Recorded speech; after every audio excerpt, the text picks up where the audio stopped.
Put your feet right, soldier. John Wayne's voice cut through the humid California air like a drill sergeant's bark, hard and commanding, every syllable carrying the weight of authority. But wait, because the young man standing across from him, the one playing the role of a clumsy recruit who couldn't figure out which end of the rifle to hold, had actually charged Japanese machine gun nests on islands most Americans couldn't find on a map. And nobody on that set had any idea what was about to unfold between these two men. As you listen to this part, I'd appreciate knowing where you are and what time it is for you. I read and reply to every message.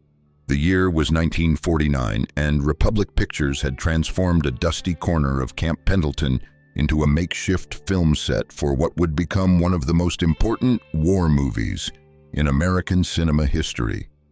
Sands of Iwo Jima was supposed to be John Wayne's validation, his chance to finally play the kind of soldier he had never actually been. The role of Sergeant John M. Stryker had originally been offered to Kirk Douglas, but fate had other plans. Wayne wanted this part badly enough to fight for it, and when he got it, he threw himself into the character with everything he had.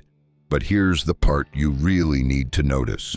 While Wayne was busy perfecting his tough guy persona for the cameras, a 24-year-old former Marine named Hal Baylor had been cast in a small but memorable role. Baylor would play Private First Class Ski Choynski, a bumbling recruit who couldn't seem to master the basic footwork required for bayonet training. It was supposed to be comic relief, a moment of lightness in an otherwise brutal film about one of the bloodiest battles in the Pacific Theater. The scene called for Wayne's character to lose his patience with the incompetent private. Stryker would grab Choynski, shove him around, even strike him with the butt of his rifle when the young Marine fumbled the drill. Then, in a moment of unexpected tenderness, Stryker would play a record of the Mexican hat dance and use the rhythm to teach Choynski the footwork he needed. It was classic Hollywood. The gruff sergeant with a heart of gold, finding creative ways to reach the men under his command. What the script didn't mention, what nobody on that set seemed to talk about openly, was the savage irony of the whole arrangement. Hal Baylor had enlisted in the United States Marine Corps when he was barely old enough to shave. By the time he was 19, he had already survived some of the most horrific combat any American soldier had ever faced. Saipan, Tinian, names that meant nothing to civilians back home, but everything to the men who had bled on those volcanic rocks. The battle for Saipan alone had claimed nearly 3,000 American lives and left more than 10,000 wounded. Baylor had been there for all of it. The banzai charges, the cave-clearing operations, the constant threat of death from an enemy who considered surrender a fate worse than dying. Listen to how the details accumulate, because they matter. On Saipan, Baylor had watched friends get cut down by Japanese machine gun fire.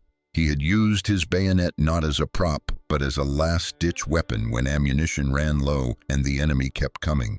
He knew exactly how much force it took to drive steel through a human body, knew the sound a man makes when the blade finds its mark. These weren't things you learned in acting class. These were lessons written in blood on islands that smelled like sulfur and rotting flesh. And now, 4 years later, he was standing on a movie set in California, pretending he didn't know how to hold a rifle, while John Wayne, a man who had never served a single day in uniform, pretended to teach him. The cameras weren't rolling yet when it happened. Director Alan Dwan was still conferring with his cinematographer about lighting setups, and the extras milling around the edges of the set were trading cigarettes and gossip. Wayne had been running through his lines, working himself into the mindset of Sergeant Stryker when he walked over to where Baylor was standing. Wait, because what happened next would stay with everyone who witnessed it for the rest of their lives. Wayne extended his hand to introduce himself, and Baylor shook it firmly. There was a moment, brief, almost imperceptible, where something passed between them, a flicker of recognition perhaps, or maybe it was just the California sun playing tricks on the assembled crew.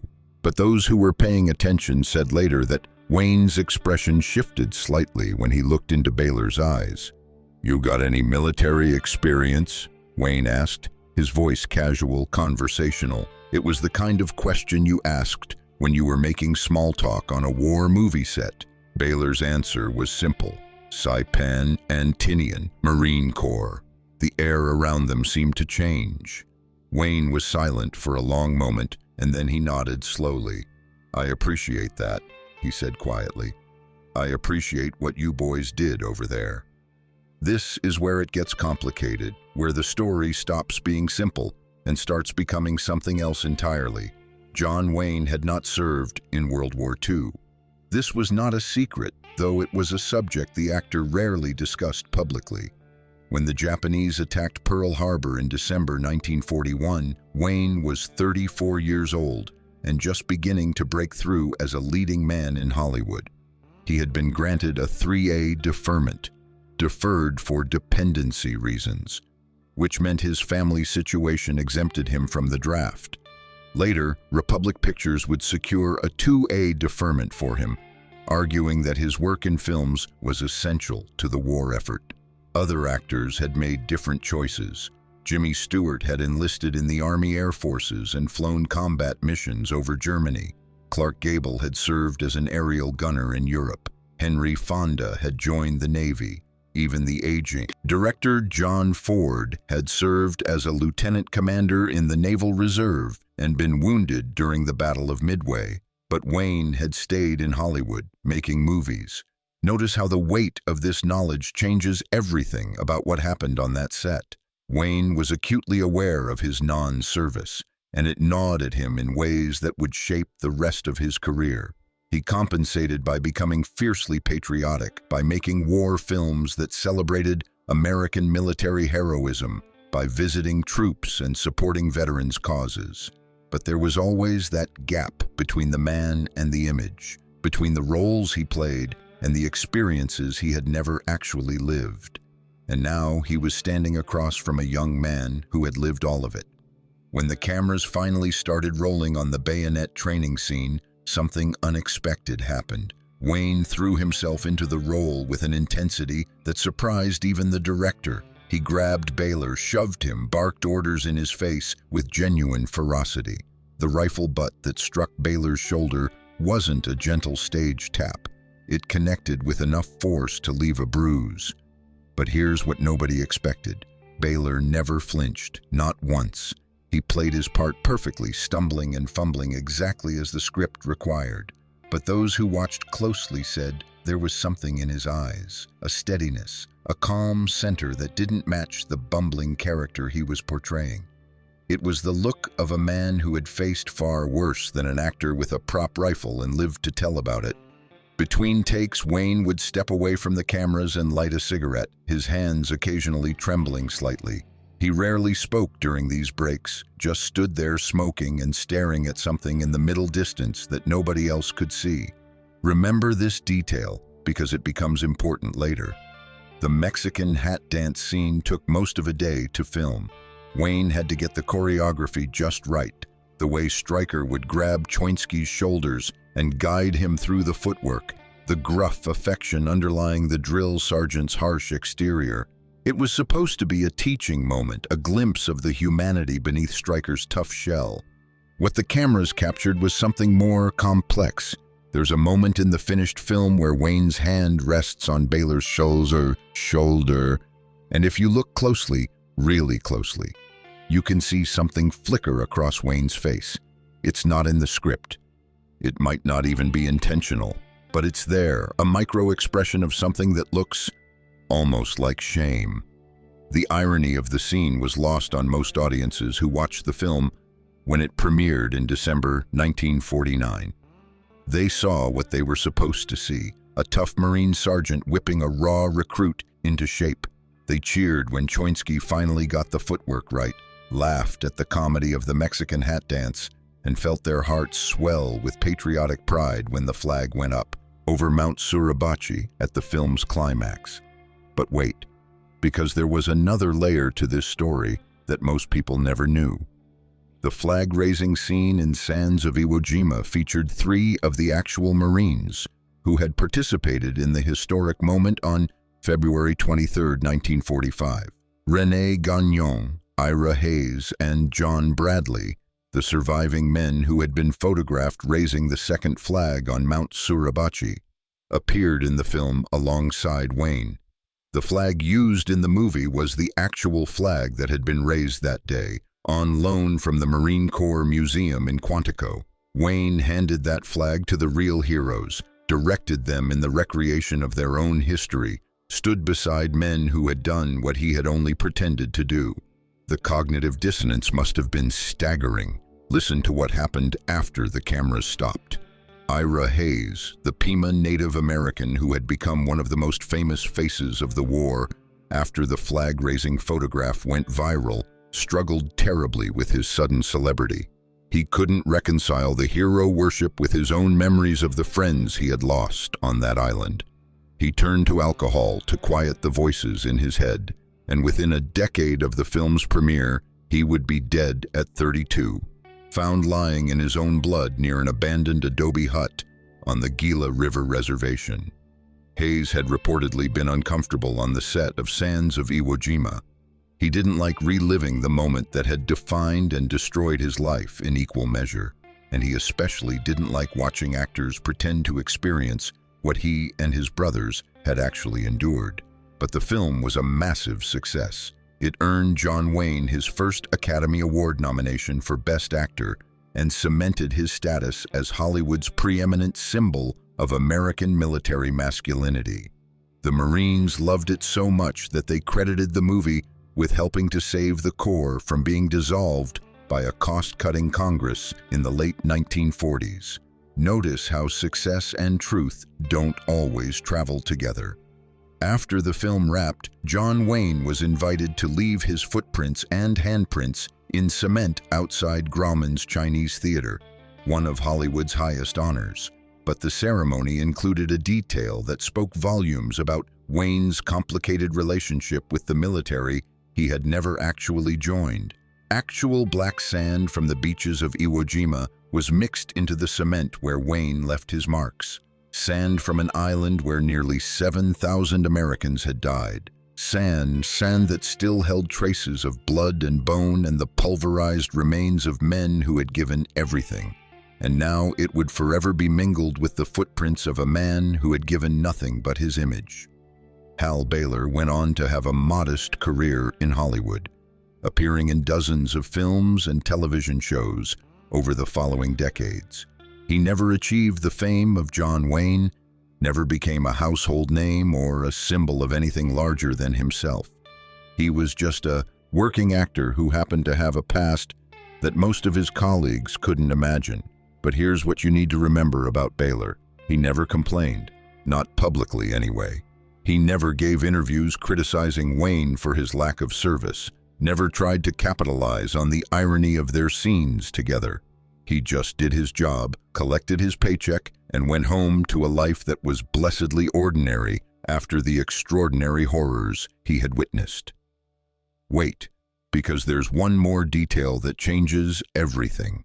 Years after Sands of Iwo Jima was released, John Wayne would make another war film, The Green Berets, a controversial 1968 movie about the Vietnam War. By then, Wayne was in his 60s, far too old for combat, even if he had been inclined to serve. But he was determined to make a film that supported the troops, that pushed back against the growing anti-war sentiment in America. Before production began, Wayne traveled to Vietnam to visit American soldiers in the field. It was the summer of 1966, and he spent weeks touring bases, shaking hands, signing autographs. The troops loved him. To them, he was the embodiment of everything they were fighting for, tough, principled, unyieldingly American. But some of the men Wayne met on that trip noticed something unexpected. There was a humility in him that hadn't been there before, a tendency to listen more than he talked, a habit of asking soldiers about their experiences with genuine curiosity rather than performing the role of the interested celebrity. Something had changed in John Wayne, and those who had known him for decades could see it. Some people speculated that it was age, that Wayne was simply mellowing as he approached his 7th decade. Others thought it was the cancer scare he had survived in 1964, when doctors had removed his entire left lung. Near-death experiences have a way of rearranging a man's priorities. But there's another possibility, one that connects back to that dusty film set in 1949, where a movie star had pretended to teach a combat veteran how to use a bayonet. Listen to what this might mean. John Wayne spent the rest of his life trying to be worthy of the image he had created. He visited military hospitals, donated money to veterans' causes, used his celebrity to advocate for the men and women who had done what he never could. He became, in a sense, a servant of the mythology he had helped to build. And maybe, just maybe, part of that transformation began on the day he looked into Hal Baylor's eyes and saw the truth staring back at him. The truth that no amount of acting could bridge the gap between pretending and doing. The truth that some lessons can only be learned in blood, on islands far from home, when death is not a dramatic device, but an immediate and constant presence. The scene in Sands of Iwo Jima, where Sergeant Stryker teaches Private Choynski how to use a bayonet, lasts less than 3 minutes on screen. It's a minor moment in a film full of bigger, more dramatic set pieces. Most viewers probably don't even remember it, but for those who know the real story, the story of a Hollywood legend teaching a genuine war hero how to perform a skill the hero had mastered through actual combat, the scene becomes something else entirely. It becomes a meditation on authenticity and performance, on the gap between who we pretend to be and who we actually are. Notice how the frame changes when you know the truth. John Wayne died on June 11, 1979, at the age of 72. His final public appearance was at the Academy Awards ceremony earlier that year, where he presented the Oscar for Best Picture. He was gaunt and visibly ill, the cancer having returned with a vengeance that even his legendary toughness couldn't withstand. Hal Baylor outlived him by nearly 2 decades, passing away in 1998 at the age of 73. He never became a star, never got the recognition that his wartime service might have warranted in a more just world. He was just another veteran who came home, tried to build a normal life, and mostly succeeded. But here's the thing about stories like this. They don't really end. They just become part of the larger tapestry of human experience, threads that weave through time and connect people who never met to moments they never witnessed. Somewhere in an archive, there's footage of that bayonet training scene being filmed. You can see Wayne grabbing Baylor, shoving him around, playing the role of the tough sergeant with all the conviction he could muster. And you can see Baylor pretending to be incompetent, pretending not to know the very skills that had kept him alive on islands that smelled like death. If you watch closely, really closely, you might catch that moment between takes when Wayne stepped back and lit a cigarette. You might see the way his eyes drifted toward Baylor, the way his jaw tightened almost imperceptibly. You might wonder what he was thinking in that moment, what silent conversation was happening beneath the surface of 2 men who had taken such different paths to end up on the same dusty film set. And if you're the kind of person who believes that truth has a way of surfacing, no matter how deeply it's buried beneath performance and pretense, you might conclude that John Wayne spent the rest of his life trying to earn something he could never quite claim, the respect of men like Hal Baylor, who had done the hard and terrible work of keeping the world safe while Wayne had stayed home and made movies about it. But that's the thing about trying to earn what you can never claim.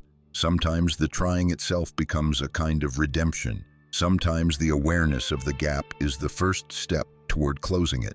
And sometimes the most authentic thing a person can do is acknowledge their own inauthenticity and spend the rest of their days trying to be worthy of the image they've created. Wait, because this is where the story circles back to where it began. That bayonet scene in Sands of Iwo Jima still plays on television and streaming services around the world. Millions of people have watched John Wayne teach Hal Baylor how to handle a rifle, how to move his feet, how to be a Marine. Most of them have no idea about the savage irony beneath the surface. But now you do. And maybe that changes something. Maybe knowing the truth transforms the scene from simple entertainment into something more complicated and more human. Maybe it reminds us that the stories we tell about heroism and sacrifice are always simpler than the reality, that the people who actually lived through those experiences carry knowledge that can't be captured on film. Or maybe it just makes you appreciate the craft of acting a little more, the way Hal Baylor could pretend to be incompetent at something he had mastered through mortal necessity, the way John Wayne could project authority he had never actually earned. Either way, the scene remains, the truth remains, and somewhere in the space between performance and reality, between the stories we tell and the lives we actually live, there's a lesson about humility and honor, and the complicated business of being human in a world that rarely rewards honesty as much as it rewards image. The next time you watch Sands of Iwo Jima, if you ever do, pay attention to that bayonet training scene. Watch how Wayne handles Baylor, how Baylor responds to Wayne's commands, and remember what you now know about the men behind the characters. Then ask yourself, who was really teaching whom? If you enjoyed spending this time here, I'd be grateful if you'd consider subscribing. A simple like also helps more than you'd think.